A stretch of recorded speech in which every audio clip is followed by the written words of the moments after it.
पहला चैप्टर हम स्टार्ट करेंगे आव्यू।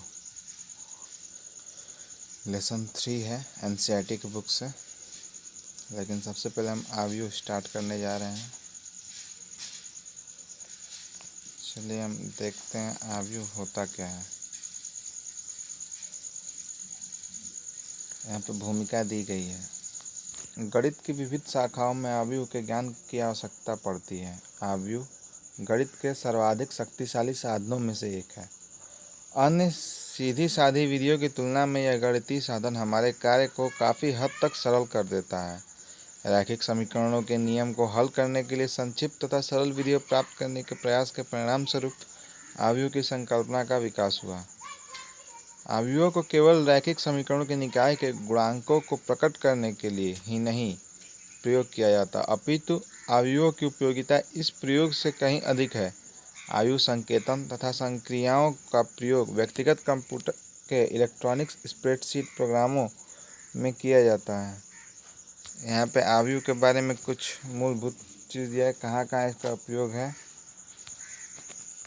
अब हम इसको आप लोग पढ़ लीजिएगा। हम लोग आव्यूह से शुरू करते हैं। मान लीजिए कि यह एक सूचना व्यक्त करता है कि राधा के पास 15 पुस्तिकाएँ हैं। हमें इसे 15 रूप में इस समझ के साथ व्यक्त कर सकते हैं कि कोष्ठक के अंदर लिखित संख्या राधा के पास पुस्तिकाओं की संख्या है।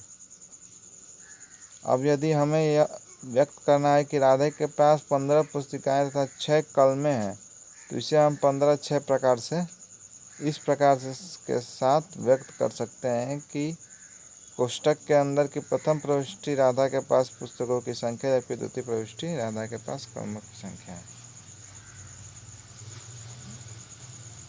तो आव्यूह क्या होता है? जैसे दिया गया है कि कोई कंपनी ए और एक कंपनी बी है, उसमें वर्कर की संख्या 30, इसमें 40, और एक और कंपनी सी है, इसमें वर्करों की संख्या 50 है। तो अगर आपको कुछ लिखना हो तो लिखेंगे कि एक कंपनी है जिसका नाम ए है, उसमें वर्करों की संख्या 30 है। दूसरी कंपनी बी है, उसमें वर्करों की संख्या 40 है। तो इसको आसान करने के लिए हम आव्यूह में इसको लिखते हैं। आव्यूह क्या होता है? कैसे आप दो बड़ा कोष्ठक बना लेंगे, उसके अंदर आप लिखिए ए बी सी, 30 40 50। अब यहाँ पे ये आव्यूह का रूप ले लिया। इसको हम A B C D E F किसी भी अक्षर से डिनोट करते हैं। तो अब ये आव्यूह हो गया। इसका उपयोग क्या हुआ? जैसे कि हमें कोई बहुत बड़ी लाइन लिखनी थी या फिर आंकड़े प्रस्तुत करने थे। ये एक आंकड़ा था कि ए में 30 आदमी काम करते हैं, बी में 40, सी में 50, ऐसे आंकड़े थे। उसको हमें व्यक्त करना था, तो हमने एक कोष्ठक के अंदर बंद कर व्यक्त कर दिया कि ए में 30 आदमी, बी में 40, सी में 50। इसकी पहली पंक्ति फैक्ट्रियों की संख्या को निर्धारित करती है, कौन कौन सी फैक्ट्री थी। दूसरी पंक्ति उस फैक्ट्रियों में जो सदस्य हैं, सदस्यों की संख्या का डिनोट करती है। इसमें अगर आप दाएं से बाएं जाएं, बाएं से दाएं जाएं, तो जो रो मिलेगा ये आपका पंक्ति है। इधर जो भी आप बाएं से दाएं जाएं, दाएं से बाएं जाएं, तो जो आपको मिलेगा वो पंक्ति है। ये भी एक पंक्ति है। और ऊपर से नीचे आते हैं स्तंभ, ये स्तंभ कहलाएगा। ये इस आव्यूह का स्तंभ है, ये पंक्ति है। इसको हम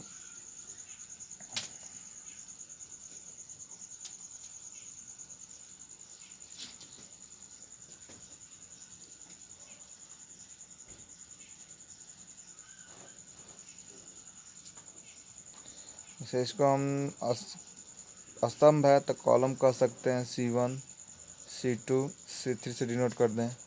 और ये पंक्ति है तो रो R1 और R2। तो इनको पंक्ति कहा जाएगा, इनको स्तंभ। ठीक, चलिए यहाँ तक हमको उम्मीद है आपको समझ में आ गया होगा कि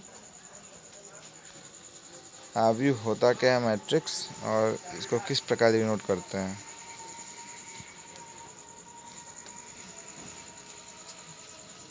इसी प्रकार ये दिया है राधा के पास फौजिया के पास करके कितने पुस्तक और कितने कलम हैं।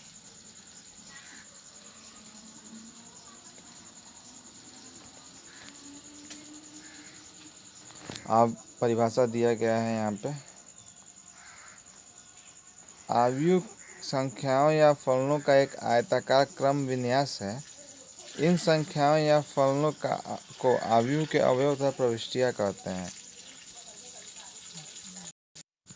दिया है कि आव्यूह जो है संख्याओं या फलनों का एक आयताकार क्रम विन्यास है, यानी हमने जो भी डायग्राम बनाया था वो ये आयताकार था और इसमें हमने संख्याएं भरी थी, या तो कोई आंकड़े थे या फलन था या संख्या था, यानी फलन भी भर सकते हैं, संख्या भी भर सकते हैं, आंकड़े भी भरते हैं, का एक आयताकार क्रम विन्यास है। यानी क्रम विन्यास यानी एक क्रम के बाद दूसरा क्रम आएगा, ऐसा नहीं कि ए का फैक्टरियों की संख्या हमने बढ़ा था तो उसमें हम सी का भर दें, ऐसा नहीं करेंगे। तो एक आयताकार क्रम विन्यास है। इन संख्याओं या फलनों को आव्यूह के अवयव अथवा प्रविष्टियाँ कहते हैं। कहने का मतलब जैसे यही आव्यूह है तो इसकी प्रविष्टियाँ या अवयव 2 + i हो जाएगा पहला, दूसरा अवयव 3 हो जाएगा, तीसरा -1/2, यानी जिसमें जो नंबर्स हैं वो इसके अवयव कहलाएंगे, इस आव्यूह के अवयव कहलाएंगे। ठीक, आव्यूह को हम अंग्रेजी वर्णमाला के बड़े अक्षरों द्वारा व्यक्त करते हैं। हमने पहले बताया ABCD किसी से भी व्यक्त करेंगे। ठीक, दिया उपयुक्त उदाहरणों में 36 रेखाएं आव्यूह की पंक्तियाँ, कल नहीं बताया था 36 यानी बाएं से दाएं अगर हम चलते हैं तो 36 हो गया। ये पंक्तियाँ हैं, रो, इसको हम लोग R1 R2 से डिनोट कर सकते हैं, ये भी R3। और ऊपर से नीचे की तरफ ऊर्ध्व रेखाएं आव्यूह के स्तंभ कहलाती हैं। ऊपर से नीचे आई है, यह स्तंभ हो जाएगा।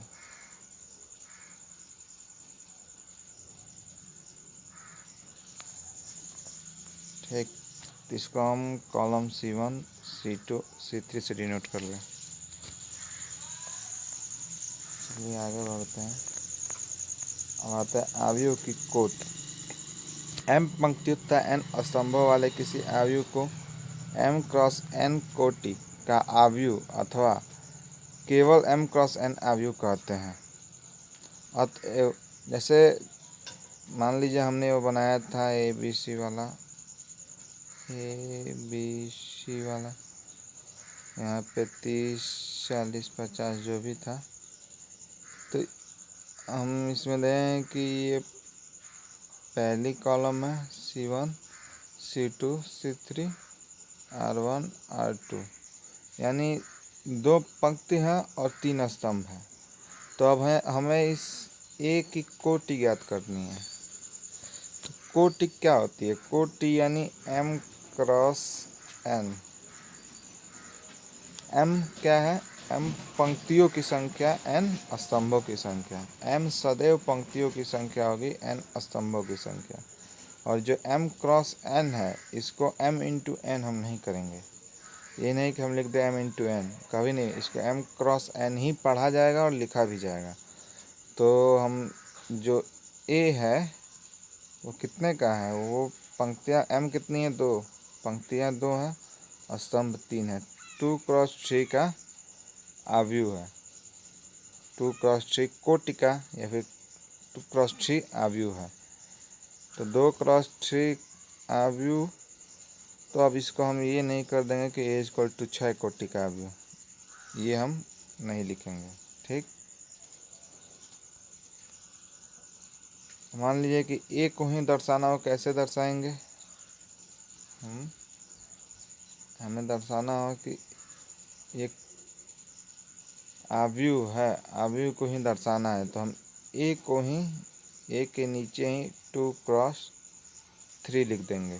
समझ में आ जाएगा कि A जो है 2 × 3 कोटि का अवयव है। ठीक, तो इसमें 2 हमेशा पंक्तियों की संख्या और 3 स्तंभों की संख्या व्यक्त करता है। इसको कभी भी हम उल्टा नहीं कर सकते। 3 का 3 अवयव, सी जो ऊपर दिया गया था उसका बता रहा है।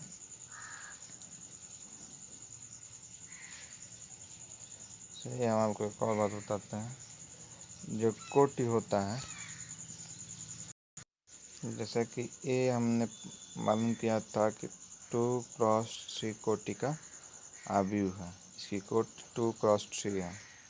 तो अगर हमें पूछे कि ए अवयव में अवयवों की संख्या, अवयव यानी यही जो पद इसमें रहते हैं, ठीक, यही अवयव कहलाते हैं, पहले ही बताए थे। तो इसकी संख्या क्या है? अगर ऐसा पूछे कि ए अवयव में अवयवों की संख्या, तो हम कोटि का गुणा करा देते हैं सीधे, m इंटू एन, ये इंटू है वो क्रॉस था, ठीक। तो 2 गुणे 3, 3 दूनी 6, यानी अवयवों की संख्या 6 है। जब कभी अवयव की संख्या पूछे तो कोटि का गुणा करा देते हैं आपस में। कोटि है 2x3 की, 2 का और 3 में गुणा हो जाएगा, जो मान आएगा वहीं उसकी अवयवों की संख्या होगी, यानी उसमें उतने ही अवयव होंगे। चलिए आगे बढ़ते हैं।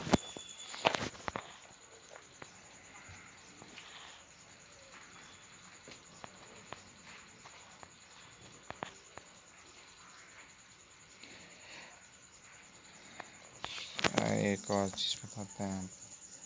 जैसे दिया है ये ए स्क्वायर टू, हम लोग वहीं ले लेते हैं, ए बी सी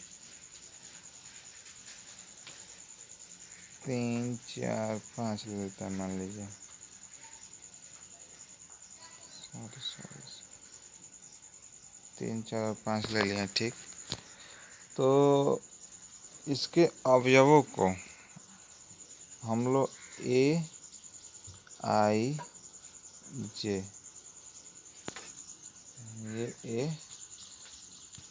थोड़ा बड़ा रहेगा, ए आई जे से डिनोट करते हैं, इसी से डिनोट करते हैं। इसमें आई जो हो गया वो रो की संख्या होगी, जे हो गया कॉलम का नंबर हो गया, यानी कौन सा रो है कौन सा कॉलम है उसको डिनोट करता है। कहने का मतलब है कि जो आई है वो ये बताता है कि जो अवयव ए है वो किस रो इसको किस रो और किस कॉलम का है। ये हम R1 किए ना, पहला रो दूसरा रो, इसको दूसरा इसको पहला, ठीक। तो उसी अनुसार अगर यहाँ पे दे दे कि A11 अवयव, तो A11 अवयव क्या होगा, 1 यानी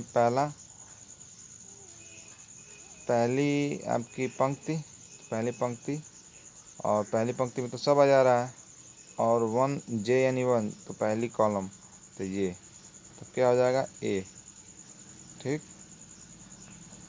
अगर वहीं कहता क्या ए बी सी 3 4 5 है, कि आपसे पूछता है कि आप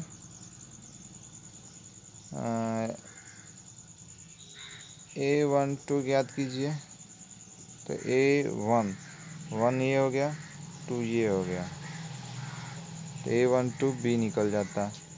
A21 पूछता तो A2, यानी ये आई का मान हमेशा आपका रो होगा, रो यानी पंक्ति। A21 पहला मान, ये 3। A23 पूछता तो 5, इसमें कोई दिक्कत नहीं होगी।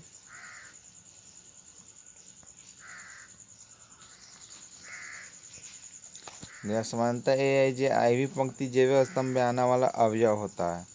इसे हम ए की आई जे वा अवयव भी कहते हैं, आई जे वा अवयव, यानी ए का पहला दूसरा अवयव। किसी m क्रॉस n अवयव में अवयवों की संख्या mn होती है, जैसा कि हमने पहले आपको बताया था। इस अध्याय में हम किसी m क्रॉस n कोटि के अवयव को प्रकट करने के लिए a इक्वल टू ए आई जे के पावर m क्रॉस n का प्रयोग करेंगे। ठीक, ये आगे आपको क्वेश्चन में समझ में आ जाएगा। हम केवल ऐसे अवयवों पर विचार करेंगे जिनके अवयव वास्तविक संख्याएं अथवा वास्तविक मानों को ग्रहण करने वाले फलन हैं।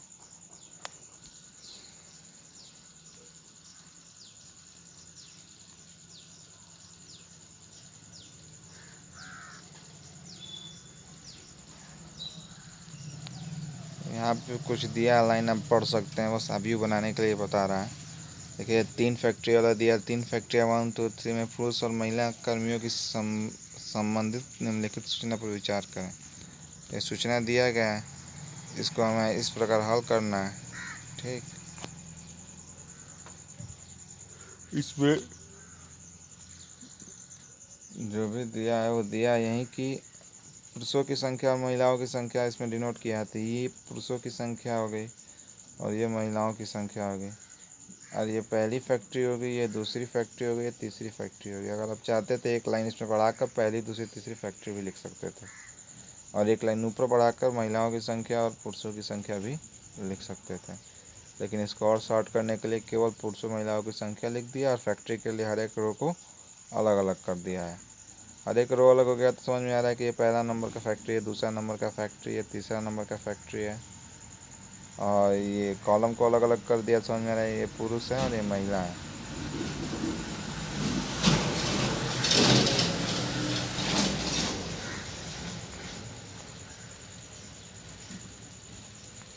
उदाहरण दिए गए हैं, उदाहरण आप समझ लेंगे अच्छे से। जैसे तीसरा उदाहरण हम समझा दें। एक ऐसे 2 का सी अवयव की रचना की है जिसके अवयव ए आई जे डैश। ये अवयव ए आई जे दिया हुआ है और इसका एक समीकरण के रूप में हमें डिनोट कर दिया कि ए आई जे का मान क्या होगा। ठीक, और 2 क्रॉस 2 अवयव है, अवयव भी दे दिया है कि इसकी कोटि 3 क्रॉस 2 है। तो 3 यानी पंक्तियों की संख्या यानी m 3 है तो 1 2 3 बना दिया गया है।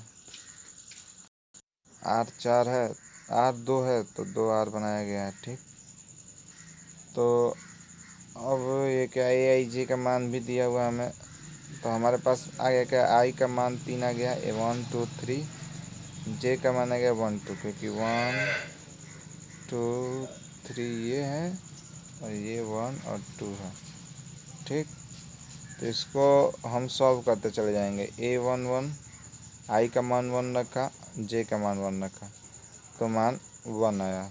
सॉल्व किया 1/2, 1 माइनस आई का मान 1 था तो 1 माइनस 3, जे का मान भी 1 था तो 1 आ गया।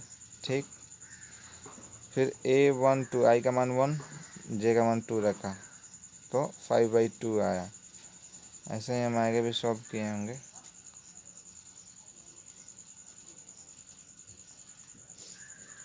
और यहाँ पे A21 निकाला, A22 निकाला, A31 निकाला, A32 निकाला। जब सब निकाल लिया तो उसको हमने पुटअप कर दिया यहाँ पे, और ये हमारा ए का मान आ गया। ठीक, चलिए आज बस इतना ही होने देते हैं।